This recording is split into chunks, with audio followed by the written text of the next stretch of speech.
আমরা যখন সৌদিতে ছিলাম তখন কিন্তু বাবা আমাকে ইংলিশ টিউশনি করিয়েছে, সেখানেও কম্বাইন্ড ক্লাস ছিল। আর পর্দার কথা যদি বলি তাহলে আসলে ফ্যামিলির সবাই পর্দা করে, আমার 2 বোন, মা, সবাই, মানে বলা যায় পর্দাটা হচ্ছে একটা ফ্যামিলি ট্র্যাডিশন। আচ্ছা এইসব কথা বাদ দিতে কি খবর? ভালো লাগে। আমি একটা ছেলেকে পছন্দ করি, পাত্তাই দেয় না। কি বলিস? তোকে পাত্তা দেয় না কেন? কে ছেলেটা? আমাদের ক্লাসে আসিফ ক্যাম্পাসের বহু মেয়ে ওকে পছন্দ করে। আমার অবস্থা পাত্তাই দেয় না। তুই যদি ওর চোখ দেখিস না, একদম প্রেমে পড়ে যাবে। আচ্ছা হয়েছে, আমার প্রেমে পড়তে হবে না, ক্লাসের সময় হচ্ছে। আয়।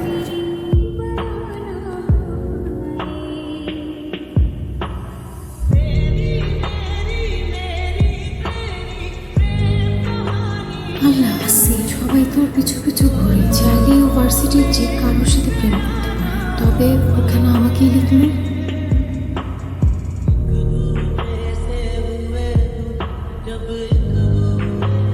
And finally, চিঠিগুলো জানানোর পাশে নেই। ওয়া, আচ্ছা চিঠিগুলো কি আপনি নিয়েছেন নাকি অনেকে? আপনি পড়েছেন নাকি অনেকে? জানেন আমার না ভিতরে দুটো জিনিস কাজ করছে, একটা হচ্ছে ভয় আর একটা খুশি। ভয় কাজ করছে এটা ভেবে চিঠিগুলো হয়তো অন্য কেউ পেয়েছে অথবা আপনি পড়েছেন কিন্তু আপনার ভালো লাগেনি, এবং খুশি লাগছে এটা ভেবে চিঠিগুলো আপনি পেয়েছেন, আপনিই পড়েছেন এবং আপনার ভালো লেগেছে। এক অন্যরকম খুশি। বিশ্বাস করেন ঠিক ওই সময় আমার মনে হয় আপনার চিঠি মাসের পর মাস, বছরের পর বছর। আচ্ছা আপনি কি আমাকে চিনেন? যদি না চিনেন তাহলে আপনাকে আমার কিছু কথা বলার আছে। আমি একজন নামাজি পর্দাশীল, আমার মুখ পরিবার ছাড়া অন্য কেউ কখনো দেখেনি, কিন্তু এই আপনি আমার পর্দা নষ্ট করছেন। একজন বেগানা পুরুষ হয়ে অন্য একটা মেয়ের পর্দা ভাঙা কি ঠিক বলেন? আচ্ছা আসলে ঠিক বেঠিক বোঝার অবস্থায় আপনি আছেন কিনা আমি জানি না, তবে আমার পর্দা নষ্ট করা আপনার মোটেও ঠিক হয় না। আল্লাহর কাছে আপনি আমাকে গুনাহগার বানাচ্ছেন, জানি না তার ক্ষমা আমি কখনো পাবো কিনা।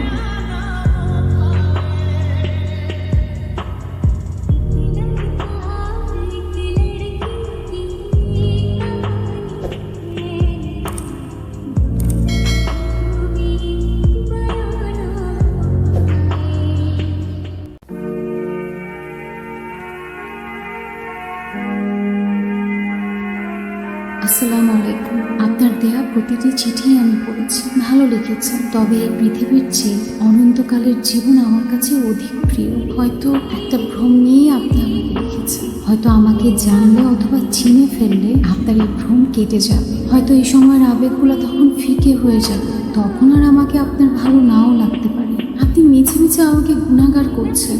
দেখুন আল্লাহ সব কিছু অবলোকন করেন, তিনি আপনাকে হেদায়েত দান করুক। বিশ্বাস করবেন কিনা আমি জানি না, মেয়েদের নিয়ে আমি একদমই ভাবি না, পাত্তাও দিই না, কিন্তু আপনাকে দেখার পর থেকে কেমন যেন হয়ে গেছি বলতে পারিনি। বারবার আপনাকে দেখার চেষ্টা করি, ঘন্টার পর ঘন্টা দাঁড়িয়ে থাকি। সেই প্রথম দিন থেকে আজ পর্যন্ত একটা মুহূর্তের জন্য আপনার দেখা হয়নি। ইস, আর একটা বার যদি আপনাকে দেখতে হতো। পাগলামি না, আমি জানি, জানেন ঘুম ভাঙতেই প্রচন্ড একা একা লাগে। আসলে এই অনুভূতিগুলো লিখে বোঝানো সম্ভব না, আমার মনে হয় কেউ পারবেও না। আমি নিজেও জানি না কেন বলতে হচ্ছে। গুনাহের কথা বলছেন, আমি বিশ্বাস করি আমার আল্লাহ আমার সাথে আছে।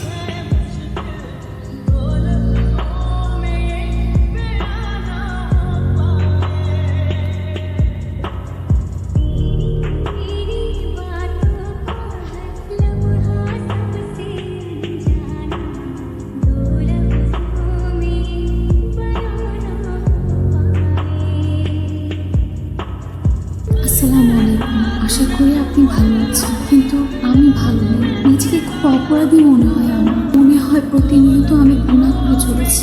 না খাওয়া হয়, না ঘুম হয়, নামাজে বসেও শুধু আপনার কথাই ভেবে চলেছি। জানি না এর পরিণতি কি, আল্লাহর কাছেও বা কি জবাব দেব। তাই আমি ভেবে দেখলাম এখানে আমাদের থামা উচিত। এই গুনাহর সম্পর্ক ছেড়ে আমাদের একটা পবিত্র সম্পর্কের দিকে এগিয়ে যাওয়া উচিত। আপনি আপনার পরিবারের সাথে কথা বলে আমার আব্বাকে প্রস্তাব দিন। আমি আশা রাখি আপনার উত্তর খুব তাড়াতাড়ি পাবো। আল্লাহ হাফেজ। দেখেন ভাই সাহেব, আপনার ছেলের ব্যাপারে আমার কোনো আপত্তি নেই। আমি জানি সে একজন অত্যন্ত ভদ্র ছেলে, কমাই এবং ব্রিলিয়েন্ট স্টুডেন্ট। যদিও আমি জানি যে এই মুহূর্তে কোনো চাকরি বাকরি করছে না, তবে ও যে ক্যালিবারের স্টুডেন্ট, গ্রাজুয়েশনের পরে খুব ভালো একটা চাকরি সে পেয়ে যাবে। আমার মেয়েকে দেখে যদি আপনাদের পছন্দ হয় তাহলে আমরা বিয়ের কথাবার্তা বলতে পারি।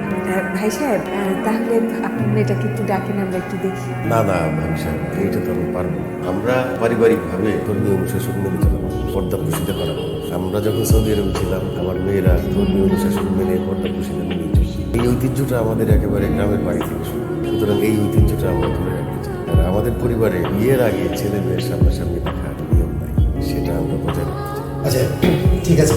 তবে ভাবি সাহেব, আপনি যদি চান আপনি গিয়ে আমার মেয়েকে দেখে আসতে পারেন। আপনার যদি পছন্দ হয় আপনার বিয়ের কথাবার্তা এগোতে পারেন। কি যেভাবে বলবেন সেভাবে হবে। আমার প্রতিবেশী মানুষ একদম আমাকে ছাড়বে, কোনো অসুবিধা নেই, তুমি গিয়ে দেখে আসো। ঠিক আছে। জি এই দিকে যাই। ভাই সাহেব, আপনারা তো আমাকে না বলে হুট করে চলে আসলেন। বিয়ের সম্বন্ধ বলে কথা, আমি তো কোনো কিছুই প্রস্তুতি নিতে পারি না। এই সেটা আপনি একদম চিন্তা করবেন যে আমরা প্রতিবেশী মানুষ লোকের অনেকদিন করে চিনতে চাই। এইসব পরে নিজে আমার ছেলেটাকে পছন্দ করছে, এটা দেখে খুব খুশি। ইনশাআল্লাহ, ইনশাআল্লাহ। ভাই সাহেব, মাগরিবের আজান তো দিয়ে দিল, চলো আমরা গিয়ে একত্রে জামাতে নামাজটা পড়ি। বাবা, তুমি নামাজ পড়বে না? ঠিক আছে। ঠিক আছে, আসো, অজুটা করে আসো, আমরা নামাজে দাঁড়াই।